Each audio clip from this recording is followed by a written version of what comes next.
আসসালামু আলাইকুম। ভাই এখানে একটা মেয়ে আছে, নামটা আমি জানি না। আমার বাসা তাইতে যাইতো তরকারি নেয়, বুঝলেন? তরকারি নেয় অনেক দিন ধরে। ওই যে বর্ষাকালে লাউ আসুন না, এই টাকা পাম। আবার আমার কয়েকদিন পর পরই 20 টাকা দেন, 40 টাকা দেন, 20 টাকা দেন। আমি দিছি। আমার 3 দিন, এই যে ঘটনার 2 দিন 3 দিন আগেও আমার গাছের তো মরিচ লিয়েছে আর শাক পাতা লিয়েছে। সে ভাগ্নি কয় কি এই যে সিরা নেসকে কয় হ্যাঁ বুঝুন দিব না। ওই টাইমে আমি আম পেরা আইতে লইছি। হ্যাঁ আমার কয় কি হ্যাঁ ভাই আমার ঘরে টাকা দিবেন, বুঝে আপনার কইলাম না পরশু দিন আমার 3000 টাকা দেন, আমার দিলে তো উপকার হবো। হ্যাঁ আইসি এই জায়গা, এই যে সামনে দোকানটা আছে না, এই যে বাম সাইডে পড়বে, এই দোকানটার সামনে আসার পর আমার কয় কি আপনি আমার 3000 টাকা দেন। আমি কী রে তুই আমার টাকা চাস? আমি জোরে জোর করতেছি এই 3000 টাকা চাস কী জন্য? তখন কোন স্বার্থ দেবেন? তুই আগের টাকা দেস না, লেবু নিছস, এবার শাক পাতা নিছস, লাউ নিছস। এই শিবিরের মধ্যে অনেক মানুষ জানে আমার টাকা দেস না, তুই পাইছস কি? আমি তারা কিসের 3000 টাকা দিন? দিনে দিয়ে দেন কাকা, আমার দেওয়া আছে না, আমি দিতার মানে আপনি তো বউ নিয়ে বেটি নিয়ে কি হইনি যে। এবার আমি যাচ্ছি রে কী সে টাকা দেবো? আমি সরান্তন 3-4 বার কইছি জোরে জোরে। আমি এই আমার কথাই শেষ। আর যদি করি আমি কেমতের ঠেকা থাকবো, হাঁসের মাথায় ঠেকা থাকবো। এরপর এই মারলো, এই 2টা লোক আসলো। এই আমি হেঁতন কইয়া গেলাম গা বাসাত। এই যে আমাকে এই মসজিদের মাল না আম পাড়তেছে, আম পাড়ার আমার কি আম দিয়ে ধরো। এই যে আম ধরছি, ধরে ব্যাগে উঠেছি। ব্যাগে থাকার পরে আমার কয় এই যে শিবির মেয়ে আইলাম এই জায়গায়। এই জায়গায় ওই যে দক্ষিণ সাইডে আছে না, এই যে দক্ষিণ সাইডে হালদার বাড়ি এনে আর 3-4 জন বয়ে রয়েছি মতো। হ্যাঁ আমি বয়ে রয়েছি। হ্যাঁ এই ভাই আমার ডাক দিছে, এই একদম ফারুক আমার ডাক দেওয়া আনছে। পরে আমার করলো কি এই 2টা লোকে একটা জোরে একটা ঘুষি লাগা দিচ্ছে আমার, না লাত্তি লাগা দিচ্ছে এই জায়গাটার মধ্যে। লাত্তি একদম পড়ে গেছি গা। এবার একজন কয় লাঠি দিল, চাবক দিল, দিলে কম স্বাস্থ্য, আমি নাম জানি না, এখানকার মানুষের নাম জানি না। আর একটা স্বাস্থ্য ভালো বাড়ি বলে দীপুর এই পরেশ জানছি। এরপরে আমার কয় কি এই জুতা লো, এটা লো, চাবক লো, দিল, এটুকু একটা লাত্তি দিয়েছি। আমি না মহিলার করতেছি আপনি দৌড় দেন। আমি দৌড় পরে ওই যে দহিনদারে হালদার বাড়ি গেছি। হালদার বাড়ি যারা 3-4 জন পুকুর পাড়ে বয়ে রয়েছে, হেন বয়ে কথা শুনতেছি। ওরা গল্প করতেছে, পুষ্কিনি মাছের ব্যাপারে আলাপ করতেছে। হেনতন এই লোকে আমার ডাক দালে এসে ডাক দেন আমার। আমি কবি আমার মারেনকে এই যে দুসা আমার মায়ের দারু দিয়া লাঠি দিয়া মারি শিখেছে লাত্তি। আমি হাত দিয়ে জোরাত করে কই আমি কি মাপছে, আমি অন্য গেছি, আপনি কী অন্য গেছে আমার কাছে বলেন। আমি তো কই হেপর আমার মারেন, আমার জানেন মেরে এলেন, আমার তো কই এলেন, আমার কথা কেউ শুনতে দেন না। এখানে অনেক মহিলা ছিল, জিজ্ঞেস করে দেখেন আমি তো একদিন তুমি সাথে কইছি কি না কেমন তো ঠেকা থাকুন। মহিলারা জিজ্ঞেস করে দেন, এবার সবাই কিছু আর কিছু আমার কাছে নেই। এই আমার আমি পড়ে আছি কা, এরপরে আমার মারছে, আমার একটু জ্ঞান হারাইছে। আমি এরপরে বেরিয়েছে আর সবাইকে মরেছে এই অবস্থা। এরপরে আমার টাইম না উড়াইলিয়া জায়গা তো আলেগ আসলো, দিলে আসলো সবার সামনে 4 জন সামনে তন। এই যে এই লোক আমার লিয়েছে, বুঝলেন?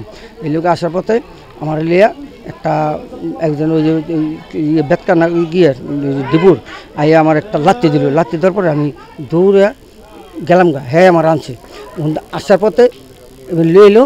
হ্যাঁ আর ওই লোকটা এলো, আমি আপনি এটার সমাধান শেষ করে দিয়ে আমি যদি মানুষ যে আপনি তারা মেম্বার লিয়েবেন, চেয়ারম্যান মেম্বার আছে লিয়েবেন, আর আপনি আছে আপনার ভাই আছে, এই দিয়ে আমাকে মীমাংসা করে নেবেন।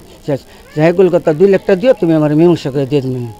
আমাকে ওই জায়গার থেকে ফোন দেওয়ার পর এই আসার পর আমার বললো কয় 2 লক্ষ টাকা যদি এই জুবাইরে আর রনি বললো 2 লক্ষ টাকা আমাকে এই মিটিয়ে আমরা করে দিব, তুই 2 লক্ষ টাকা এতে চাবি, 2 লক্ষ টাকা চাবি। আমি বললাম কি আমি টাকার কথা বলতে পারবো না।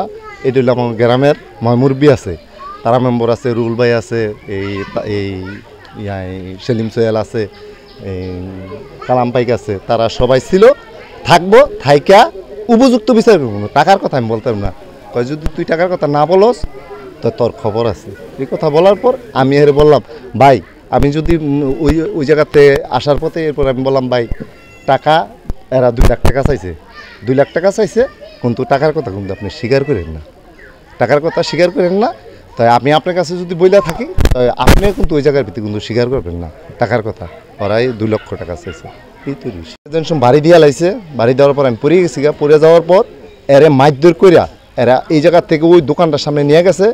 হেসে কইছে ওই এই যেন যে লোকজন ছিল এই লোকজনে বলছে হ্যাঁ কইনাস, আমি দৌড়তে যাই বলছে এরে কইনাস এনকার তোরা বহুত বিচার করছো, কয় 2 লক্ষ টাকা দিলে ওরে ছাড়মু, ওরে এনতে উঠাই লিয়ে যাবো গা। ওই দোকানটা তৈরি নিয়ে গেছিল, এসে এনকার মানুষ সবাই যাইয়া হ্যাঁ অনেক থামাইয়া ধরে রাখছে। ওই যারা মারছে তার ছেলের বউ আরও 2-3 জন মহিলা না আমার বাড়িতে গেছে। আসে আমি জিজ্ঞাসা করলাম কী হয়েছে, এই ব্যাপার কেটা কেটা হয়েছে রনি এবং ইয়ার কথাগুলো জোবের মারধর করছে, অনেক মারধর করছে। পরে না আসলাম, আসিও জানলাম যে অনেক মারছে, যারা আমার এলাকার লোকজন সাহায্য এসেছিল এগো মারছে। আমরা যে গ্রামের যারা আমরা মুরব্বী যারাই আছি এরা এই ব্যাপারে কেউ কিছু জানে না, একটা লোক বলতে পারে না যে এখানে কী হয়েছে। এখানে হঠাৎ করে আসে আর যারা সামনাসামনি আসলো 4-5 জন এরা প্রত্যেকে এক হাতে লাঞ্ছিত হয়েছে। সারাইতে এলে লাঞ্ছিত হয়, সারাইতে এলে এক মারে। উনি ভালো লোক, যার সাথে এই ঘটনাটা উনি খুবই ভালো লোক, ওনাদের ফ্যামিলির সম্পর্কে কোনো ব্যাকগ্রাউন্ড কোনো খারাপ নাই, ওনারা খুবই ভালো লোক এবং শান্তশিষ্ট লোক। ওনাদের সাথে কারোর সাথে কোনো ঝগড়া বিবাদও নাই। তো এই যে মেয়েটা নিয়ে ঘটনা, এই মেয়েটার একাধিকভাবে এরকম আছে যে এগুলা সে এই সমস্ত কার্যকলাপ সে করে বেড়ায়, এই সমস্ত ঘটনা সে করে বেড়ায়।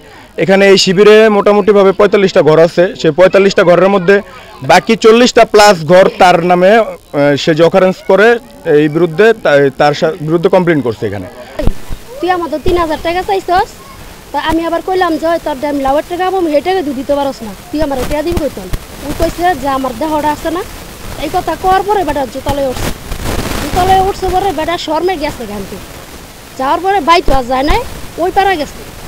ওই পাড়া যাওয়ার পরে ওই সেরি আবার গেছে গা ডিপুর গিয়া এই গুন্ডাগুলি আইছে, গুন্ডাগো আনছে মতন বেড়ার মতন ইচ্ছাভাবে মার দিছে। এমন মায়ের জগত হয় না, কুত্তাও এমনি মারে না, এমনভাবে মারছে। আর এই মহিলা অনেকই খারাপ, যাতে না তাতে টাকা পয়সা চায়, ওর চরিত্রও খারাপ। এমন মহিলা আমরা এনে রাখতে পারি। এই মহিলার বিশ্ব খারাপ, ওই প্রতিদিন সকালবেলা আল্লাহ ফজর না হইতই মানুষের লগে ঝগড়া বিকেট লাগাই দেয়, বুঝলেন। আমি চাই এই মহিলা এই শিবিরের থেকে উদ্ধার বিদায় করা হোক। ওদের কাছে একটা বিচার চাই আমি। আমার শ্বশুর যেভাবে মারছে ওরা, এই যে ডিপুরের তুলু মেম্বার তার ছেলে জোবায়ের, আর একটা লোকের কথা বলতে পারি না, তার নাম শুধু শুনছি রনি। ওই আয়সা আমি যখন আসছি ওখান থেকে বাসা থেকে আমাদের ডেকে নিয়ে আসছে, আমার শ্বশুরে তখন আয়সা দেখে খুব মারধর করছে, মারধর করে মনে করলেন পুরো ই করে ফেলেছে, তারা নিয়ে যেতে চাইছিল। মাসে ওই যে ডিপুর থেকে লোক আইসে আয়া কইতাছে যে ওই খারাপ লোক আর ইচ্ছারম পিড়াই লইয়া, পর আমরা আসি পরে আমার ধাক্কা দুক্কা খেলা দিল, তোরা হ্যাঁ যা, তোরা হ্যাঁ কে, তখন হ্যাঁ কে, তোকে মারিলাম পিড়াই হ্যাঁ হ্যাঁ ইচ্ছারাম যে এই লোকটারে মারলো, আমার ধাক্কা লাগা দিছে। সে ঘটনা হয়েছে ডিপুর থেকে জুবায়ের, তারপরে হয়েছে রনি, ওদেরকে নিয়ে আসছে নয়নের বউ যে ব্যক্তির ওরা আইসা যেমন একজনের একটা কথা জিজ্ঞেস করবো না, যদি বিচারের মাধ্যমে আসে ওই কোনো বিচার না কইরা ওই লোকটারে একজনে নিয়ে আসছে, কথার পিছনে সাথে আসছে, আসার সাথে সাথেই জুবায়েরে 2টা থাবর একটা লাত্তি, এরপর আবার ওই লোকটা গেছে গিয়া ফিরা পরবর্তীতে গিয়া দৌড়ে আইন না এরমভাবে বাড়ি শুরু করছে, যেমন ধরেন যে ছাড়াইতে গেছে তারে শুদ্ধ বাড়ি, তাদেরকে এরমভাবে বাড়ি দিয়েছে যাতে তারা যাতে দ্বিতীয়ভাবে উঠা যাতে না ধরতে পারে। মনে করেন আমি 2টা বাড়ি খেয়ে আমার ঘরের পাশে আমার ঘরের সাথেই হয়েছে, ওইখানে আমি পয়রা বৈশা পড়ছি। এই যে হের অপরাধ এতটুক, এর কর মাত্রে ওই কি করছে হেডারে জুতালে উঠছে, জুতালোয়ার উঠার পরে বলে হ্যাঁ লোদ গেছে গেন্থিয়া যাওয়ার পরে ফিরা হেরে ওই মানুষ ভাড়া করে আনছে, ভাড়া করে আইন না তারপরে হেরে অনেক মারধর করছে, যারা আনতে গেছে তারাও যারা ধরতে গেছে তারাও মার খাইছে, তাগো মানে নাই গা, ওরা মায়েরা অনেক মারপিট করছে, হেরে ঝাড়ু ভাঙ্গে লাইছে, হের কথাই কিনা হ্যাঁ জোর হাত করে মাছ চাইছে, হের মা ক্ষমা করে নাই গা।